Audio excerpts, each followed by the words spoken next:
Hello everyone. In today's lecture, we'll talk about offline reinforcement learning, which refers to performing reinforcement learning but without any form of interaction with the environment.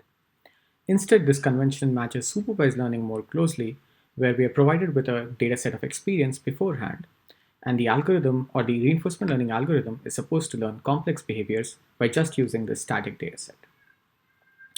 So let's go back and look at what we've covered so far. So far we have looked at various algorithms for optimizing this RL objective.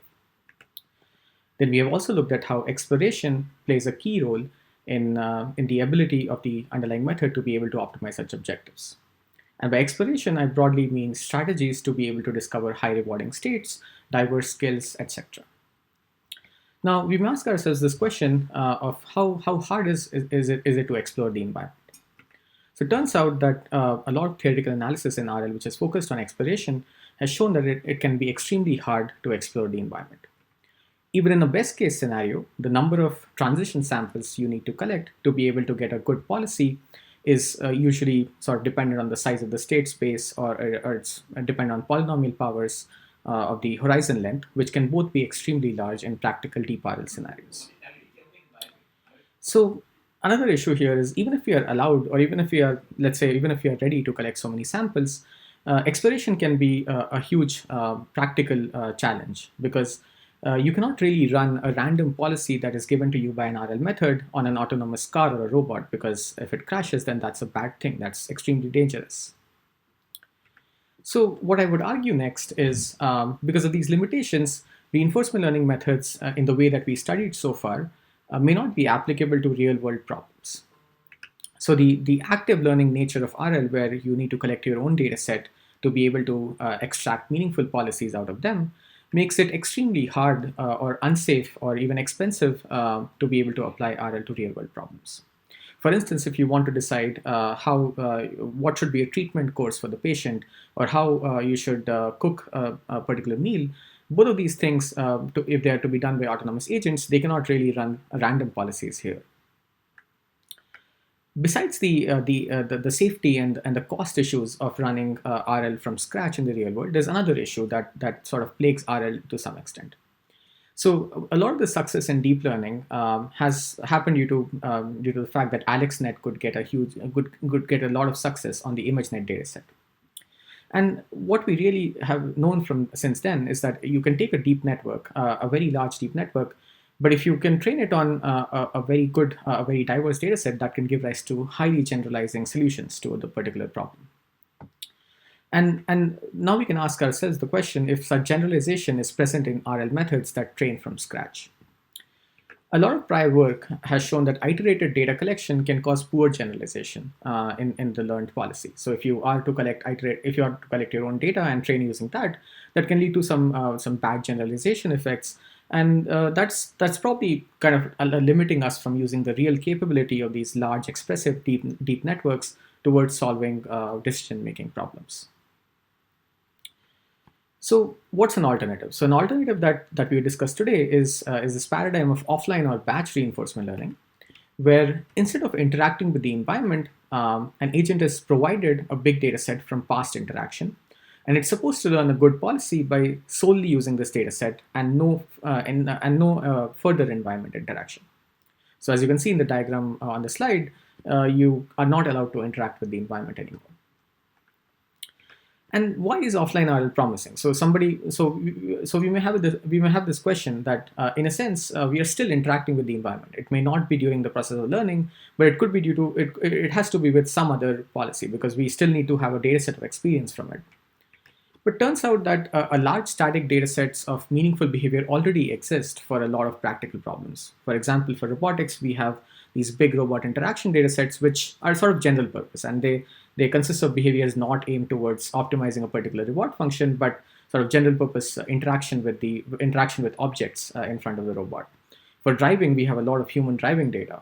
For healthcare, we have a lot of human generated assignments, human generated treatment plans. So can we use these data sets to just directly train RL? That's sort of like a big question, which we'll kind of try to discuss today. In terms of applications of offline RL, I think we already covered some of them, but Basically, domains such as robotics, healthcare, driving, kind of dialogue systems, all of these kinds of domains are pretty promising application areas for offline RL methods. And in some of them, offline RL methods have already been applied, definitely under kind of somewhat limited situations. But there's a lot more potential, as well as an application to new areas such as autonomous driving that is kind of very doable.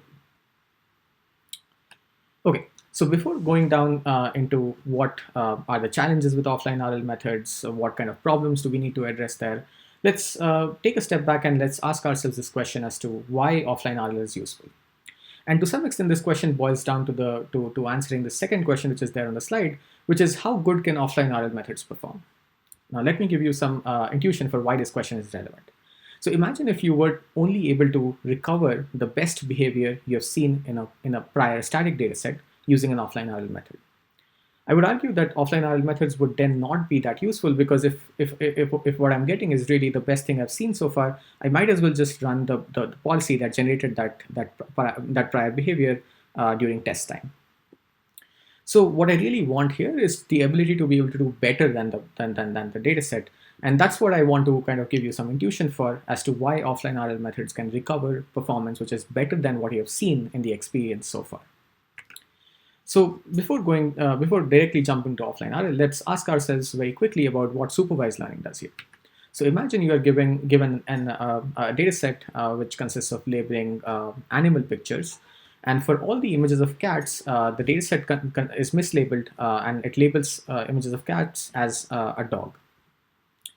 Then can we ever, for a new image of cat, predict that as cat?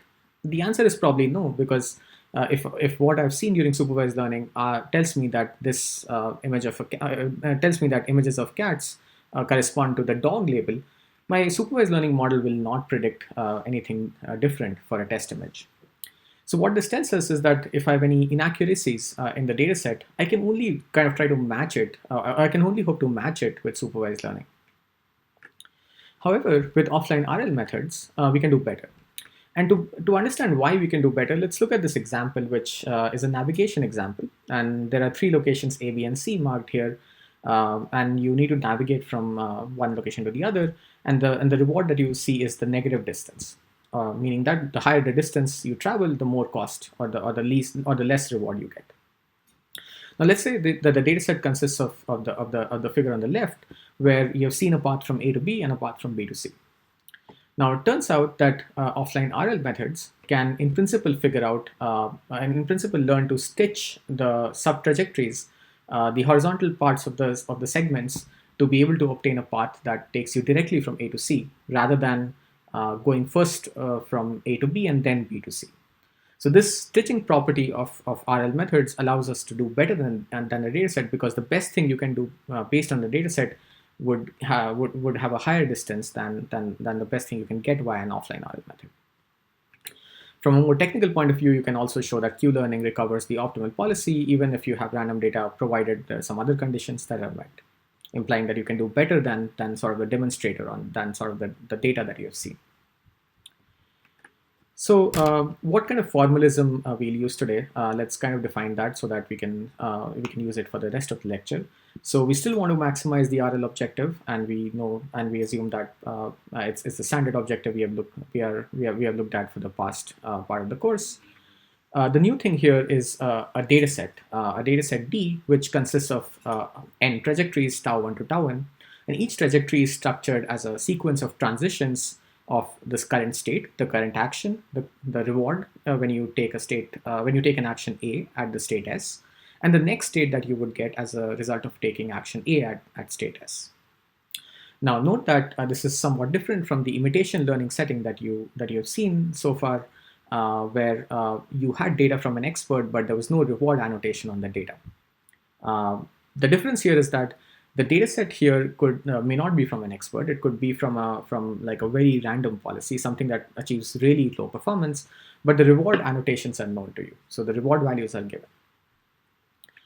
We'll call the approximate distribution of states in the data set as D of S. So this is if you were to compute a distribution or a histogram over the states in the data set, this will be its value. and the approximate distribution of actions at a given state in the dataset is D of A given S. Uh, Now we'll assume that the dataset comes from a behavior policy, or it was generated by executing a behavior policy pi beta of A given S in the environment. And leaving aside a little bit of a nuance here, we'll assume that pi beta of A given S is equal to D of A given S, which is the distribution of actions in the dataset approximately. Besides this, we'll just use the standard RL notation from before, which corresponds to the Q function or the value function or the state marginal density for under a particular policy pi.